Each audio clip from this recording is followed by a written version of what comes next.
Welcome to Work It Back, where we work back through my life experiences. I'm your host, Mercy, and today we'll be talking about breast cancer, specifically my journey through stage 4 metastatic breast cancer. Being diagnosed with breast cancer wasn't necessarily on my 2024 bingo card, yet here I am about to tell you exactly how that happened.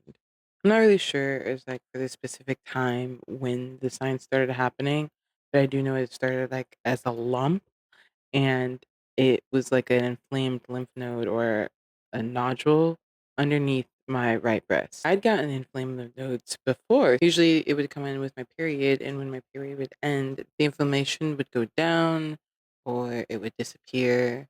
So it just seemed like a normal thing. This occurrence did not leave with my period. As time went on, I noticed that it slowly started growing in firmness and in size. Not big amounts of growth, just very small, subtle growth. At first, I thought it was my head, but then my arm started to have a tightening that would happen whenever I would flex at the wrist.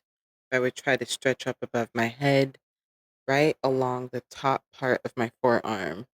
It would be super tight and very painful. As time went on, the lump in my breast was definitely growing and was accompanied by dull aches and pains. And I had finally been like, okay, I gotta go see a doctor about this. I was really hesitant to go to a doctor because I wasn't really trying to admit that something was wrong. I have had a hard time taking care of myself in the past, which is something that has changed as time has gone on. But by the time I went and saw a doctor, it was probably like 3 or 4 months since the first sign. If you're listening to this, please don't do what I did. If the signs start showing up for you, go get checked. You would much rather it be nothing, or if it is something, then you catch it early. Along with the fear of it being something bigger than I wanted to admit, it was also the fact that I was in a new area that I didn't know that well, and I didn't know the medical system that well in this area. Luckily enough, I was able to schedule an appointment with my daughter's doctor, who is a sweet woman and was able to get me seen and get the process moving very quickly. August 28th was the time that I went and saw her. She agreed that it was a sizable lump in my breast and it felt like a second lump slightly underneath it. So she scheduled me for an ultrasound and a mammogram. So that way we could see if there was anything that needed to be looked at. Usually they tell you that you should get a mammogram around like 45, but the way the world is now, I suggest that you go much earlier, like late 20s to early 30s, because I am 31 and I was diagnosed at 30. So I don't think 45 is something that really applies anymore. My experience with the mammogram was going out the back side of the hospital to a small trailer that was freezing cold. Because I'm guessing, unless your hospital has a dedicated breast cancer unit, they use mobile trailers that travel from hospital to hospital. First, they tell you not to wear any perfumes or deodorants. If you do, they have wet wipes there so you could wipe it off because apparently the machine is very sensitive and those kind of things could throw off the mammogram scan. When they get there, they tell me to derobe from the waist up, and then they gave me this thing that opens in the front, and they told me to put that on. There's a small trailer, mind you, so there's like no one there. There's just like one room for changing, and then one room where the actual scan takes place. And so from there to there, it's just like 2 steps. And she told me to put the vest on before I went in to get the scans. And then when I went in there to get the scans, she's like, all right, go ahead, take it off. And I was like, oh, okay. So we go in there, I take off the vest and tells me to put my boob inside this press situation. It's like a cold press situation.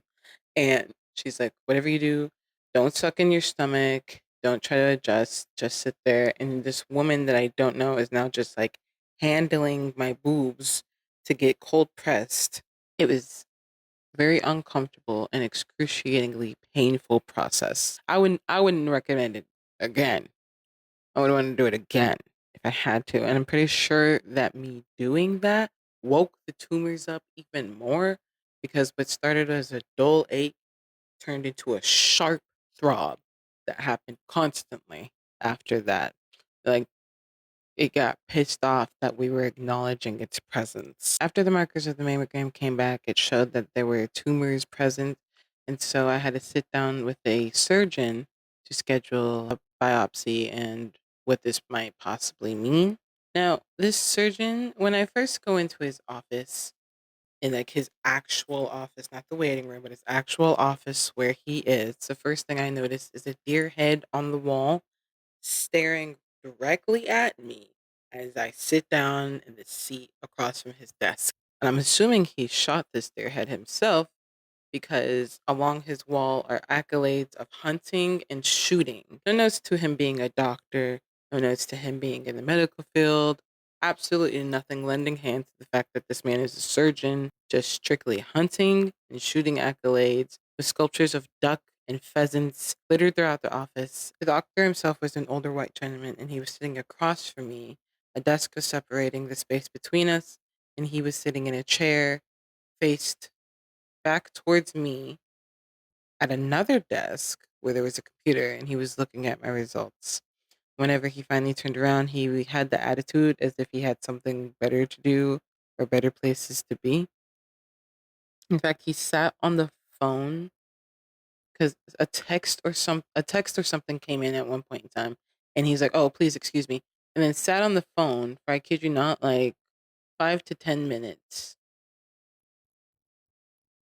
just texting. And then he was like, "Don't worry, it's not like my girlfriend or anything." And I was like, "Okay." After he wrapped up whatever was so important on his phone, he asked me if I had any history with surgery, and I told him that I had a cervical cerclage whenever I was pregnant with my daughter. And he seemed impressed by that. In fact, he even said so. He's like, "Oh wow, I'm really impressed that you know how to say that." And I looked at him and he was like, "Well, I figure most women your age wouldn't know how to say something like that. It's pretty complicated." And I just continued to look at him. And he came to the realization himself that since I had gone through the process of getting a cervical cerclage, and that was the reason I knew how to pronounce cervical cerclage. Yeah. At that point in time, we scheduled the biopsy for the next day. Whenever I went in for the biopsy, it was the surgeon that I had talked to, and then two more women were there. I'm not sure as to their positions specifically because everything was a blur. When I got into the room, I got onto a table. I derobed from the top down, and they applied a local numbing agent to the area and then took a core sample, like a needle that goes in, basically pinches a sample out from the inside and then pulls it out. And he did that twice. And while he's doing that, he's telling me that there are so many young people nowadays that he's seeing get cancer, and it's probably because of all the processed foods that they're eating. So, without directly saying so, says that because of all the processed foods that I eat is probably why I have breast cancer right now. And even went as far as to say that he'd be surprised if it wasn't breast cancer whenever the results came back. So that was also reassuring. All these things I don't think a doctor would actually do if they cared about their patient. After removing the needle, he put a cotton pad in pressure against the area that he had just injected to stop the bleeding. And he basically just leaned on it like he would lean up against the table and then started talking to the nurses that were there. But he was standing above me. And so every few words, little droplets of spit would come raining down on my head. And I was like, finally, I had just did this.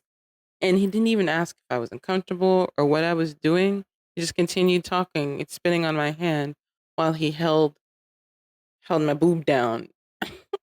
Any experience I've had with this doctor was not a pleasant experience. Thankfully, I didn't have to do many things with him going forward, but any experience I did have with him was less than par. After the mammogram and ultrasound, that's whenever they said that it looked to be malignant.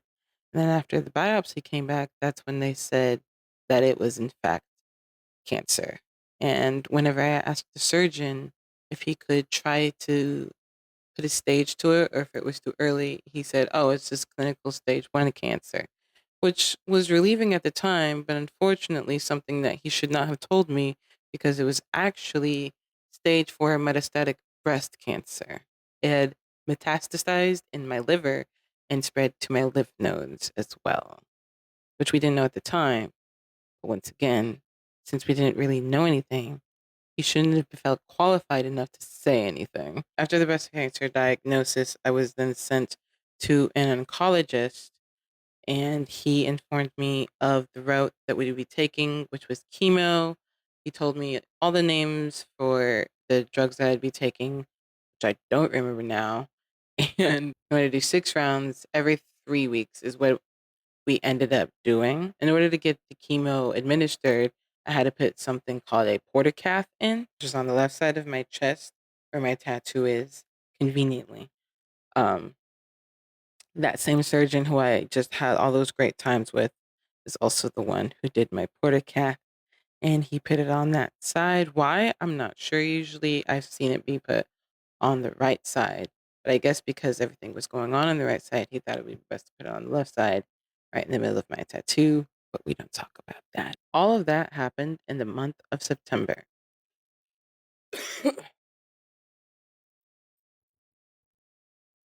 The tree light, as you just saw, I don't know if you saw, broke my tree light. Carrying on. That was all the month of September, our first month out of a 6 month process. On the home front side of things, I had been making videos to raise awareness about my situation and informing my family members as to what was going on in my life, because I live quite far away from the rest of my family. The first day I went to go see the doctor about the lump in my breast, I made a video in the waiting office saying I didn't really want to go into detail, but I would really like good energy and good vibes, and I posted that on TikTok. And then I kind of kept a little update journal, so to speak, going on there. I called my mom later that day after that appointment to let her know that I had gone to go see the doctor about a situation, and we were watching it to see what it was. And I just wanted to let her know. The rest of my family quickly found out and put everyone on high alert because I live in Illinois. The rest of my family lives in the deep south of Texas and Florida. So them being separated from me during a time like this put a lot of anxiety and stress in a lot of different places. Whenever I made my first video on TikTok, I had already had a decent following of around six to 7,000 followers. And when I started making the videos, I didn't really know how I was going to get through this process, because at the time I didn't have a job. And my partner at the time was the only person who was working in the house.